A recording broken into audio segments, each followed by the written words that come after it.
COVID-19 తొలి vaccine విడుదల చేసింది Russia. Gamaleya research institute, Russia defence ministry కలిసి తయారు చేసిన వ్యాక్సిన్ ను రష్యా అధ్యక్షుడు పుతిన్ కొద్దిసేపటి క్రితం లాంచ్ చేశారు. పుతిన్ కుమార్తెకు మైల్డ్ సింప్టమ్స్ ఉండడంతో ఆమెకు తొలి వ్యాక్సిన్ ఇచ్చారు. ఈ వ్యాక్సిన్ కరోనాపై పోరులో చాలా ప్రభావవంతంగా పనిచేస్తుందని, స్థిరమైన రోగ నిరోధక శక్తిని పెంచుతుందని ప్రకటించింది రష్యా. జూన్ 18న 38 మంది వాలంటీర్లపై ఫస్ట్ ఫేజ్ క్లినికల్ ట్రయల్స్ ప్రారంభించారు. జూలై 20న రెండో గ్రూప్ పై సెకండ్ ఫేజ్ ట్రయల్స్ నిర్వహించారు. వీరిలో రోగ నిరోధక శక్తి పెరిగినట్లు సైంటిస్టులు గుర్తించారు.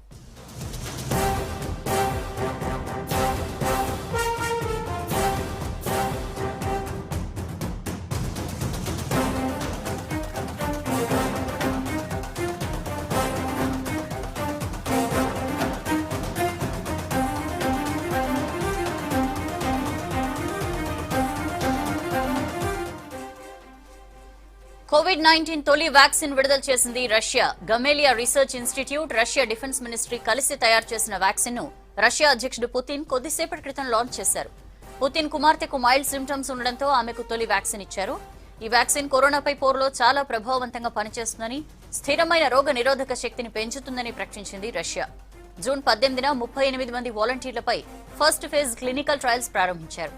జూలై 20న రెండో గ్రూప్ పై సెకండ్ ఫేజ్ ట్రయల్స్ నిర్వహించారు. వీరిలో రోగ నిరోధక శక్తి పెరిగినట్లు సైంటిస్టులు గుర్తించారు.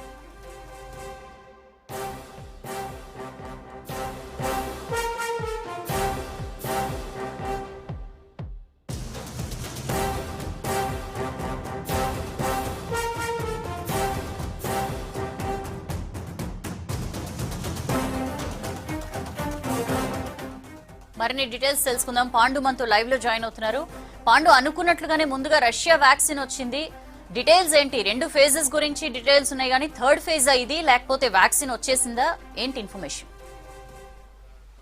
సేపటి క్రితం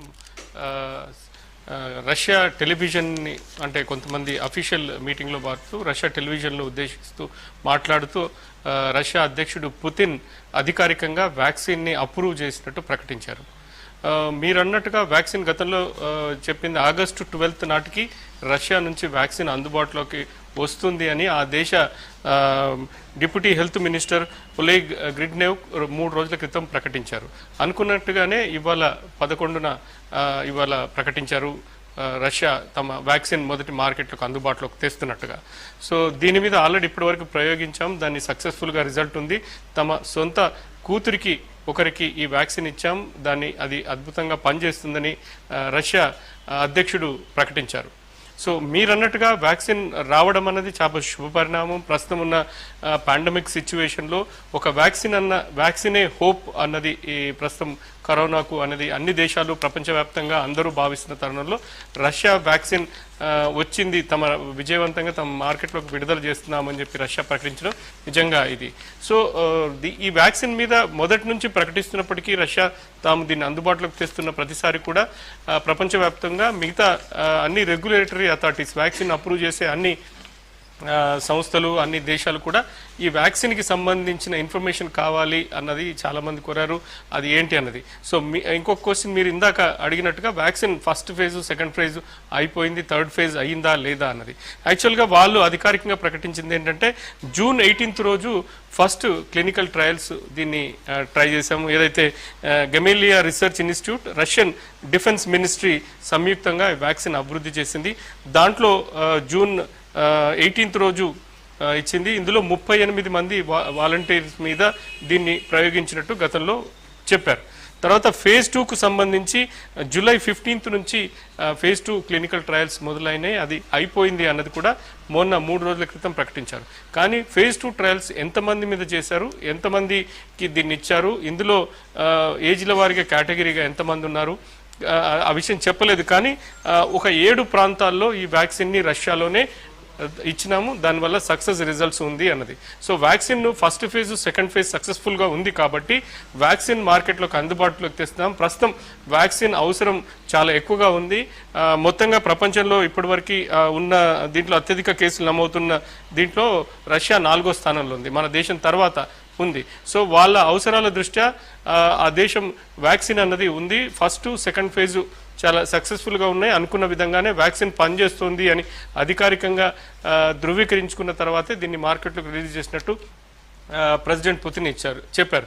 సో దాంతోపాటు ఫేజ్ 3 క్లినికల్ ట్రయల్స్ కూడా, అంటే సైమల్టేనియస్గా వ్యాక్సిన్ ఆ దేశంలో ఫ్రంట్ వారియర్స్ అంటే హెల్త్ సంబంధించిన సిబ్బంది, వైద్య ఆరోగ్య శాఖకు సంబంధించిన సిబ్బంది, అదేవిధంగా టీచర్స్, వీళ్ళిద్దరి మీద ఈ వ్యాక్సిన్ ఇస్తాము, ఇప్పుడు ఆల్రెడీ దాన్ని ఇస్తున్నాం. దాంతోపాటు ఫేజ్ 3 క్లినికల్ ట్రయల్స్ కూడా ఎక్కువ మంది మీద మేము చేస్తాము అని చెప్పి పుతిన్ స్వయంగా ఈ విషయాన్ని ప్రకటించారు. సో ఒక రకంగా చూసుకుంటే ఇది వెల్కమ్ నోట్ అనేది చెప్పొచ్చు. ఎందుకంటే వ్యాక్సిన్ స్వతంత్రంగా అంటే ఈ విషయాన్ని ఏంటంటే ఒకవేళ వ్యాక్సిన్ తొందరపడి సేఫ్గా లేని వ్యాక్సిన్ లేకుంటే ఇదంతా ఉంటే మొత్తం రష్యా వ్యవస్థనే ప్రపంచం ముందు ఫనంగా పెట్టినట్టు అవుతుంది. సో అది అంత ఇది లేనప్పుడు ఇప్పటికే రష్యా మీద పలు ఆరోపణలు ఉన్నాయి గతంలో కూడా జరిగిన విషయంలో. సో ఇటువంటి ఈ ప్రస్తుత సిచ్యువేషన్లో రష్యా పరిస్థితిని దృష్టిలో పెట్టుకుంటే ఆ వ్యాక్సిన్ కరెక్ట్ అన్నది, ఆ వ్యాక్సిన్ బాగా పనిచేస్తుంది అన్న ఒక అధ్యక్షుడు ప్రకటించడం అన్నది నిజంగా ఒకవేళ పని చేయకపోతే మాత్రం ఖచ్చితంగా రష్యా మీద ప్రపంచం రష్యా నమ్మకాన్ని ఫనంగా పెట్టినట్టుగా ఉంటుంది. సో ఆ విషయంలో అంత రిస్క్ తీసుకోడు అన్న విషయాన్ని కూడా మరొక సైడ్ నుంచి కూడా వినపడుతుంది. ఖచ్చితంగా వ్యాక్సిన్ అంటే దానికంటే ముందే మొదలు పెట్టారా, గతంలో వ్యాక్సిన్ క్లినికల్ ట్రయల్స్ కాకముందే ముందు పెట్టారా, ఏం జరిగింది అన్న దాని మీద ఇప్పటివరకు అయితే క్లారిటీ లేదు. రెండోది, ఏ వ్యాక్సిన్ అయినా డెవలప్మెంట్ అయిన తర్వాత దానికి సంబంధించిన పూర్తి వివరాలు ఏదో ఒక మెడికల్ జర్నల్లో ప్రకటించాలి. దాన్ని ప్రపంచవ్యాప్తంగా సైంటిస్టులకి, వ్యాక్సిన్ డెవలప్ చేస్తున్న వాళ్ళకి దాన్ని అందుబాటులోకి తీసుకురావాలి. సో వ్యాక్సిన్ జరుగుతున్న ఏ దాని మీద చేశారు, ఎంత చేశారు, ఎఫికసీ ఎలా ఉంది, సేఫ్టీ ఎలా ఉంది, ఇట్లాంటి విషయాలన్నీ కూడా అందులో ఖచ్చితంగా అప్డేట్ చేయాలి. కానీ ఆ విషయం జరగలేదు.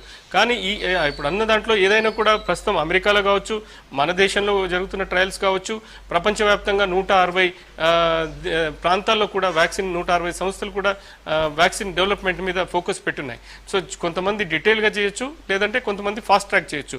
ఇప్పుడు జరుగుతున్న ఈ అందరికీ వ్యాక్సినే అన్న హోప్ ఉన్న ప్రస్తుత తరుణంలో ఫాస్ట్ ట్రాక్ ట్రయల్సే మేలు అన్నది గతంలో కూడా వరల్డ్ హెల్త్ ఆర్గనైజేషన్ చెప్పింది. కానీ వరల్డ్ హెల్త్ ఆర్గనైజేషన్ కూడా ఒక మాట మొన్న మేము ఆగస్టు 12 నాటికి మార్కెట్లకు అందుబాటులోకి తెస్తాం వ్యాక్సిన్ అన్నది రష్యా నుంచి ప్రకటన వచ్చిన తర్వాత వ్యాక్సిన్ రేస్లో రష్యా ముందుండాలి అన్న ఉద్దేశంతో చేస్తున్నారు.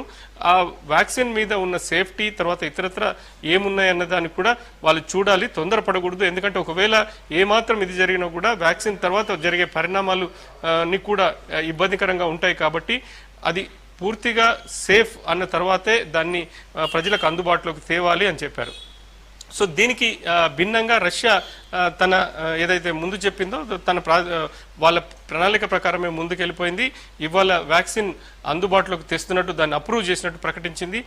కొంతమందికి ఇప్పటికే ఇచ్చాం వ్యాక్సిన్, మంచి ఫలితాలు ఉన్నాయి, అందులో తన సొంత కూతురు కూడా ఉందని పుతిన్ చెప్పారు. దాంతోపాటు front line warriors, health workers, అదేవిధంగా టీచర్స్, వీళ్ళందరికీ ఇప్పుడు వ్యాక్సిన్ ఇవ్వబోతున్నాం. దాని తర్వాత దశల వారీగా మొత్తం దేశంలో తమ జనాభాకి, దేశంలోని జనాభా అందరికి కూడా ఈ వ్యాక్సిన్ అందుబాటులోకి తెస్తాం, ఉత్పత్తి కూడా స్టార్ట్ చేస్తున్నాం అని ఆయన ఆల్రెడీ ప్రకటించారు. సౌజన్య పాండు, అసలు WHO గైడ్ లైన్స్ కి అకార్డింగ్ గా ఉందా ఇది, లేకపోతే ఫేజ్ 3లో భాగంగా ఎక్కువ సంఖ్యలో జనాలకి ఇవ్వాలి కాబట్టి ఇది ఫేజ్ 3గా మనం చూడాలా? కరెక్ట్ గా ఏం చెప్తున్నాయి WHO గైడ్ లైన్స్, ఏం చెప్తున్నాయి, దాని ప్రకారంగానే రష్యా ఈ వ్యాక్సిన్ తీసుకొచ్చిందా? యాక్చువల్గా WHO గైడ్ లైన్స్ ప్రకారం మొత్తంగా ఫస్ట్ ఫేజ్ అన్నది సేఫ్టీకి సంబంధించి ఉంటుంది. వ్యాక్సిన్ డెవలప్మెంట్కి కొన్ని గైడ్ లైన్స్ ఉన్నాయి.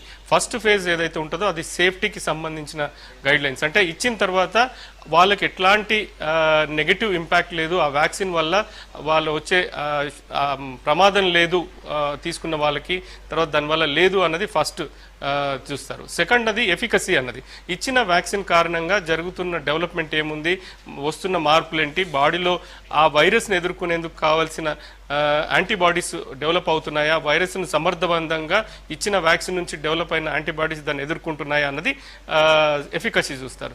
దాని తర్వాత మూడో clinical trials, third phase clinical trials అన్నది ఏదైతే ఉందో ఇందులో మ్యాస్గా, అంటే చాలా ఎక్కువ మంది ఇప్పటి వరకు ఉన్న దీంట్లో 1,00,000కు పైగా ఏ వ్యాక్సిన్ వచ్చినా 1,00,000, 2,00,000 చాలా ఎక్కువ మొత్తంలో ఇప్పటి వరకు వ్యాక్సిన్ మీద థర్డ్ ఫేజ్ క్లినికల్ ట్రయల్స్ చేశారు. డిఫరెంట్ ఏజ్ గ్రూప్స్ ఉంటుంది, జెండర్స్ అంటే మహిళలకు, పురుషులకి, ఇలా పిల్లలకి, పెద్దవాళ్ళకి, అదేవిధంగా ఇట్లా డిఫరెంట్ ఏజ్ గ్రూప్స్కి కూడా ఈ వ్యాక్సిన్ ఇస్తారు. ఈ థర్డ్ ఫేజ్ క్లినికల్ ట్రయల్స్ ఏంటంటే ఇమ్యునోజెనిసిటీ అంటారు. ఇమ్యునోజెనిసిటీ అంటే మొత్తంకి ఏంటంటే ఇచ్చిన తర్వాత, ఆ వ్యాక్సిన్ ఇచ్చిన తర్వాత ఎంతకాలం యాంటీబాడీస్ అనే శరీరంలో ఉంటాయి. ఎంతకాలం ఆ వైరస్ మళ్ళీ వచ్చినా కూడా ఎదుర్కొనే శక్తి ఉంటుంది.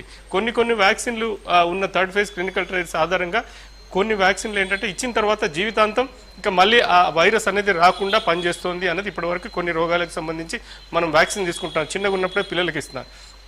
దాని తర్వాత కొన్ని ఏంటంటే కొంతకాలం పనిచేస్తుంది. ఆ తర్వాత మళ్ళీ బూస్టర్ డోసా లేదంటే రిపీట్ డోసా తీసుకోవాల్సి ఉంటుంది. ఇంకొన్ని ఏంటంటే సంవత్సరానికి ఒక వ్యాక్సిన్ ఇచ్చిన తర్వాత సంవత్సరమా 2 సంవత్సరాలు పనిచేస్తుంది. మళ్ళీ కావాలంటే 2 సంవత్సరాల తర్వాత మళ్ళీ వ్యాక్సిన్ తీసుకోవాల్సి ఉంటుంది. సో ఇదన్నది మేజర్గా థర్డ్ ఫేజ్ క్లినికల్ ట్రయల్స్లో తెలుస్తారు. సో ప్రస్తుతం రష్యా ఏంటంటే ఒకవైపు ఫస్ట్ సెకండ్ ఫేజ్ సక్సెస్ అయింది కాబట్టి సైమల్టేనియస్గా కొంతమందికి వ్యాక్సిన్ ఇస్తాం. తర్వాత డిఫెన్స్ పర్సనల్స్ వాళ్ళ దాంట్లో మిలిటరీ వాళ్ళకు ఉన్నారు, వాళ్ళకి ఇస్తాం. అదేవిధంగా టీచర్స్కి ఇస్తాం. అదే మేము ఫేజ్ 3 క్లినికల్ ట్రయల్స్గా మేము పరిగణించబోతున్నాం. సైమల్టేనియస్గా ఇప్పుడున్న పరిస్థితుల్లో వ్యాక్సిన్ అనేది చాలా అత్యవసరం. సేఫ్టీ అంటే ప్రజలను దృష్ట్యా పెట్టుకుని వ్యాక్సిన్ ఈ కరోనా వైరస్ని నియంత్రించడంలో భాగంగా వ్యాక్సిన్ అన్నది ప్రయారిటీ కాబట్టి దాంట్లో భాగంగా ఫేజ్ 3నే వాళ్ళు ఒక రకంగా చెప్పాలంటే ఇప్పుడున్న వ్యాక్సిన్ని ఇస్తూ దాన్ని ఫేజ్ 3గా పరిగణిస్తున్నాం. దానికి సంబంధించిన డీటెయిల్స్ అన్ని కూడా తర్వాత రష్యా చెప్పే అవకాశం ఉంది. సో ఈ విషయంలో రష్యా, చైనా, అమెరికా ఈ 3 ప్రస్తుతం, దాంతోపాటు ఇండియా, ఈ 4 దేశాలు ముందు పోటీ పడుతున్నాయి. అందులో రష్యా మొదటిగా ప్రకటించింది. బహుశా రష్యా, చైనా కూడా ఆల్రెడీ మేము ఫేజ్ 3 క్లినికల్ ట్రయల్స్కి వెళ్ళాం. 3 సంస్థలు సంబంధించి ఉంది. ఆ 3 సంస్థల నుంచి వ్యాక్సిన్ వస్తుంది అని చైనా కూడా ప్రకటించింది. దాని తర్వాత అమెరికాలో యూకే, ఇండియా ఈ 3 కూడా ఆల్రెడీ సెకండ్ ఫేజ్, కొన్ని చోట్ల సెకండ్ ఫేజ్ ఉన్నాయి, కొన్ని చోట్ల already third phase clinical trials మొదలైనాయి. అమెరికా ఆక్స్ఫర్డ్ యూనివర్సిటీకి సంబంధించిన, యూకేకి సంబంధించిన ఆక్స్ఫర్డ్ యూనివర్సిటీతో డెవలప్ చేసే వ్యాక్సిన్, అదేవిధంగా అమెరికా మోడర్నా, అమెరికాకు సంబంధించిన వ్యాక్సిన్ ఫేజ్ 3 ఉన్నాయి. ఇవన్నీ కూడా